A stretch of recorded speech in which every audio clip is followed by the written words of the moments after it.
ఉత్తరాంధ్ర అభివృద్ధిలో జనవరి 4, 2026 ఓ మైలురాయిగా నిలవనుంది. ఉత్తరాంధ్రలోని భోగాపురం అల్లూరి సీతారామరాజు అంతర్జాతీయ విమానాశ్రయంలో తొలి విమానం ల్యాండ్ అయింది. కేంద్ర విమానయాన శాఖ మంత్రి కింజరాపు రామ్మోహన్ నాయుడు, విజయనగరం ఎంపీ కలిశెట్టి అప్పలనాయుడు ఇతర అధికారులతో ఎయిర్ ఇండియా విమానం న్యూఢిల్లీలో బయలుదేరి భోగాపురం అంతర్జాతీయ విమానాశ్రయంలో ల్యాండ్ అయింది.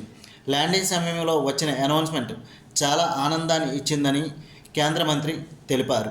ఇప్పుడు ల్యాండ్ అవుతున్నప్పుడు ల్యాండ్ అయిన తర్వాత పైలట్ అనౌన్స్మెంట్ చేశారు ఫ్లైట్లో, అల్లూరి సీతారామరాజు అంతర్జాతీయ విమానాశ్రయంలో మీ అందరికీ కూడా స్వాగతం అని. అయితే ఈ విమానాశ్రయాన్ని నిర్మించుదామని 2014లో ప్రతిపాదనలు చేయగా 2019లో పునాదిరాయి వేశారు. 2020 నాటికి ఈ విమానాశ్రయానికి కావాల్సిన 2200 ఎకరాల భూమిని సేకరించడం జరిగింది.